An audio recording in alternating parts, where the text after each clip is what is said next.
should get into what I think has become our favorite segment, Obsessed.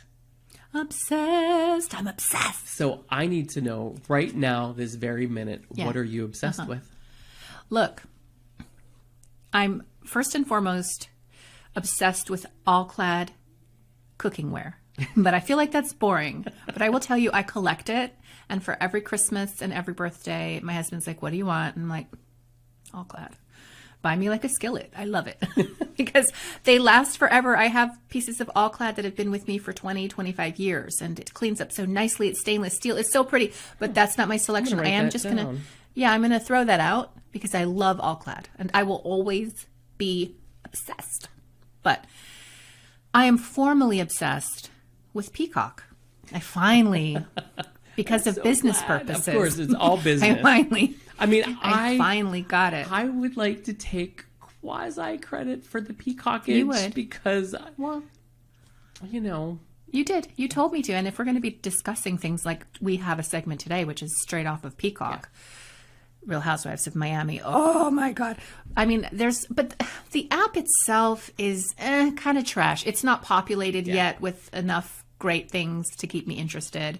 I got on, I blazed through Ultimate Girls Trip, and I blazed through the current episodes of Real Housewives of Miami, and I had a great time, and so I'm obsessed. I'm obsessed with those two shows, more Ultimate Girls Trip than Miami, but I have some commentary on both. Yeah. But I really loved Ultimate Girls Trip, and I want to kind of stay there with you on this because I know you watched it. And I don't know if anybody else has watched it. It is worth at least getting Peacock for 1 month to download it and watch those 8 episodes of Ultimate Girls Trip. But what is up with Cynthia? Can we talk? Let's talk about it because I always knew Cynthia had a sneaky, shady side. But it never really, it was always just minor. And I felt like, it's just a little, maybe it's Nene's influence on her all those years or whatever. Right. So now we get to Girls Trip. And Cynthia is what I call a fun sucker. She sucked every second of fun out of every moment she was every around. Night, every day. Hashtag horrible. It was. I mean, you tell me what you think, but I was... Well, for those of you who don't have Peacock and are not watching, this is a trip that some of the all-stars or the OGs of the franchises go on together to get to know one another and obviously to see what drama ensues. And there is some drama primarily around Ramona, who can never get anything right and is completely inappropriate, and Kenya, who puts up with no shit. So there's some drama there, which, we don't have to get into because it goes as you think it will. But I do feel so sorry for Ramona. I mean, maybe we should talk about it in a moment. But with Cynthia, like every day, one of the housewives plans a thing that they're doing that day. And every night, one of the housewives does a dinner or does something special, plans for everybody. And Cynthia's night, she does the Bailey barbecue. And she wants to play this game, like who's the prettiest? Let's award who's the prettiest, who's the sexiest. And Kyle from Beverly Hills is like, I don't want to play that. I don't want to do that or make somebody feel bad. Yeah. And she's having actual reservations about it. Kenya co-signs that with Kyle and says, yeah, maybe we shouldn't do this. This doesn't feel right. And then Cynthia, that's the beginning of it to me. Well, no. The beginning was just her watching Kenya with Melissa and Kyle, just vibing with them. That was her super jelly. I think Cynthia came into this like, I don't know these other women, but I have Kenya, and Kenya's my ride or die. And we're going to have a great time. And Kenya took the assignment to heart. I'm coming here to meet all these ladies from other franchises. Some I've met, but I don't know. Others I've never met and don't know. And I want to get to know everybody. And she vibed with Melissa and Kyle. And Kyle and Melissa vibed really well. And Cynthia just, the minute she saw that little spark of connection, she completely disconnected. Yeah. And it was noticeable. You could see it. It was uncomfortable. It was. Watching this girls' trip in those moments was incredibly uncomfortable for me because of her energy and her behavior. Has that ever happened to you where you've been in a situation and the vibe is really high, but then one thing goes wrong and you can just feel yourself shrink, your energy kind of goes inward, absolutely. And Yeah, I have too, and it's hard to recover from Very that. hard. It's hard to like get back into the spirit of it. And she just never managed it. And you can see Cynthia over the course of these 8 days that they're together, try to pull it together and try to, be happy again and try to communicate and to participate, but she just never manages it. And she ends up leaving the show or that trip falling out with Kenya because and her expectations of Kenya to me, because she expected Kenya to have her back no matter what, which I guess means she expected Kenya to want to play the game and have a good time. Of course, Kenya arrives late to that Bailey barbecue and doesn't care. Well, and she's always late, so. She's in Kenya. Yeah. But I mean, she has weird expectations of Kenya to support her, be there for her, like everything she's doing, have a great time. I don't know. It just felt very forced. And then when they're walking on the beach the next day, she wants to tell Kenya how she feels. And Kenya's like, washing her feet off in the ocean, or she's just, look at this shell. She's keeping it casual. Yeah. She's keeping it light. Yes. She's just having a nice walk on the beach with her friend, but you can just feel Cynthia's energy. Cynthia wants to tell her how she feels. Like, you don't always have to do that. No. You don't always have to tell somebody, like, that last night when you didn't like my game, it really hurt my feelings, and I don't know what we should do. It's not that big of a deal. Well, to Cynthia it is, and I'll tell you, going back many seasons on The Housewives of Atlanta, when she initiated a friendship contract with NeNe after a falling out that they had. Yes. Now, I vaguely remember it had to be grammar school for me. We threw this weird friendship contract around, and it only went to the cool kids. And you had to, and it was all these things that you had to do. And then it was in glitter that someone put okay, and they did it with glue and glitter. And then you had to sign your name, and it would with these like rules and regulations to being in the friendship that you had to abide by. I mean, they were absolutely ridiculous things, like meeting by the tree in the morning to, and it just stupid. And but it's the same energy. But it is the same energy, and I mean, she had NeNe sign this friendship contract to be her so friend. Awkward. And I thought at first that was a joke. Funny. I'm going to give you this just to kind of make light that we had an argument and I really want to get things back on track. And no, I'm not going to make you sign it. It's just a joke. Cynthia made her sign it and then brought it up several times. And then when you signed it? And then when they had a falling out later, what did she do? She ripped up that friendship contract and she didn't want to be her friend anymore. And so now let's forward all these years to what's happening now with Cynthia and Kenya on the girls' trip. And I feel like Cynthia is stuck in this weird bubble of expectations of other people that are not realistic in friendship, let alone, romantic relationships. But, we're just keeping it to the friendships. It's just so weird. I can disagree with you, Crystal. Do you know what I mean? And it's okay. And if I feel some kind of way and it is egregious, I will tell you, but sometimes I feel some kind of way because I feel some kind of way. And it doesn't have to have a friendship contract, although maybe I will make you sign one just because it's cute. But I feel like that's just an immature way of having and maintaining a healthy adult friendship. And it's so uncomfortable. I'm sorry, I could just go on and on about it. It makes me very uncomfortable. Well, I was watching and Cynthia almost got there in one of her talking heads. She's like, and the reason I'm feeling this way is because in my life right now, and I thought she was going to go to Mike Hill, her husband, who she just married in the middle of the pandemic. Don't get me started in this 200-member wedding, whatever. It was outdoors. I think there's been some rumblings about potential infidelity on his part already. And of course, we know that he said, I have cheated on every relationship I've ever had. And so what makes Cynthia think that he's not going to do that to her? So there's been some weird rumbles about that.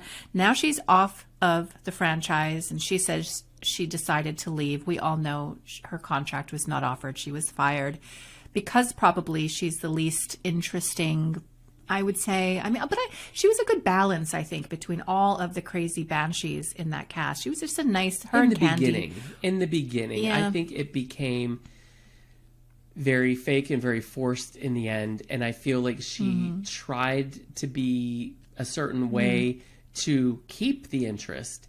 and people just weren't buying it. And I think that's what happens. And it's okay. You know, maybe you don't need to be on the show right now. Maybe you need to focus on you and your marriage and things like that. But I feel meh. Well, but she's been rejected. She's not returning to Atlanta or Real Housewives of Atlanta. She may or may not have been rejected in the marriage in some way. And so she goes on this Ultimate Girls trip, which is connected to her presence on Atlanta, and feels rejected, looking for ways to feel rejected there too. So I just think she's in a space of that, and she's out picturing it and projecting it in every relationship or experience. And she really needs to figure that out within herself, you know, and just get happy within herself, and then everything will arrange itself around it. So I thought, to put a pin in it, I thought Real Housewives Ultimate Girls Trip was fun. I loved it. Oh, I enjoyed it very much. Ramona gets on my nerves for her failure to grow and evolve, but I guess she's 65 and we just give her a pass. I don't know, but why are we continuing to put her on television? I don't know that either. And also, Kenya can be very, very...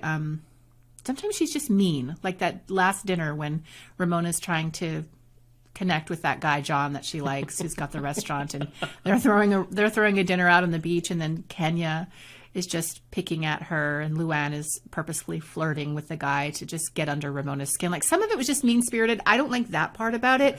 Aren't we all over 40, ladies? Why are we doing this to one another? Yeah. But besides that, I loved it, and I'm enjoying Peacock for now. Obsessed. Wow. And I'm so glad you're obsessed. And I will tell you one thing. Peacock is going to be rebranding later this year. They are getting a ton of content, revamping the platform, the app, all of it. So stay patient. They are going to be something. Whether that turns out to be a great competitor towards Netflix or Prime, I don't know. But I know they're going to try really hard, and they're amassing a library. So I feel like, well, how about put up current Bravo stuff? Like, I went up to watch the newest 2 episodes of Josh and Josh for $1 Million Listing LA, and they didn't have those episodes. They didn't even have the current season of $1 Million. They only have Listing. some. So, it seems like and why can't I get Real Housewives of Melbourne? Yeah. Why can't I get Real Housewives of Melbourne? Maybe it's supposed to be fantastic, and we can't watch it here. Maybe that's part of what's going to come, because I know they have the Below Decks when they air. They'll air their episode on Wednesday or Thursday, whatever, and then the next day it's available on the app. So, you know, I hope Peacock listens to the people, because a lot of people are saying, hey, we need more. And hopefully they will. I do know that they are looking to expand the Housewife franchise. There's a potential series with Kyle and her family in the works at Peacock. So I'm hopeful. I mean, and they brought Miami back, and we would talk a little bit about that. But we'll talk about that. So, yeah. So, well, let's talk about what you're obsessed with this week. Okay, I am too old to be obsessed with this program, and I am just so in love with it. Emily in Paris on Netflix.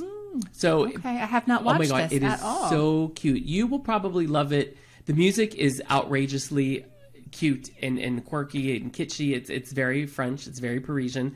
It's a Chicago marketing executive, young.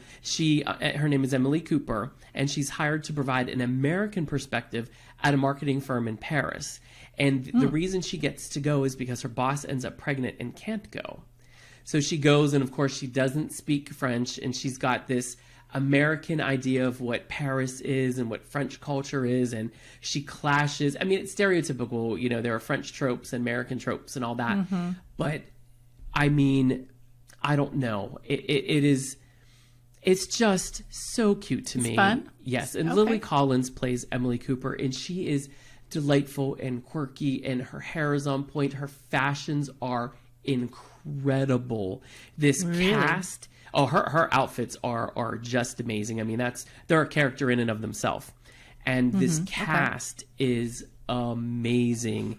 I mean, the lady that plays the editor at Savoir, which is the magazine she goes to, Sylvie, she's just typical French, doesn't like Americans. She wants Emily to try. Emily doesn't try, and she's fabulous, and she's smoking her cigarettes, and when she walks, she'll say something like quirky and witty and sassy and bitchy, and then walks off with her hand sashaying, and I mean, you just have to love her. But the whole entire cast is brilliant. I can't say enough good stuff about the show. Wow. And it's so not, I am not the demographic. I am not in my mid to late 20s, but I love it. And I gagged at the season finale of season 1, season 2, and then I'm like, I need season 3. So I highly recommend it. I am obsessed with it. Okay. Enough said. I'm going to watch that. You know, I was listening to a podcast. I think it was Danny Pellegrino's podcast. And he covers like the housewives, and he does such a great job. If you have not checked out his podcast, you totally need to. It's really good. But I think he trashed it. Like, he watched it last year, and I think he had a lot of complaints about it. And I hadn't even considered watching it, but he did not like it. And because he didn't like it, I never watched it. But now that you're saying that you are obsessed, I'm going to go and watch it. And, you know, I was watching 20-somethings Austin just a couple of weeks ago. So it doesn't matter how old you are. It's just, is it entertaining? And that's the thing. It's entertaining, and it's mindless entertaining. Yeah, sometimes you need that. Just be open to the experience, and I tell people, don't take it for something that it's not. This isn't Shakespeare. This isn't, you know, award-winning drama, but it's really good. And they amassed a group of actors that work so well together that I believe all of the relationships.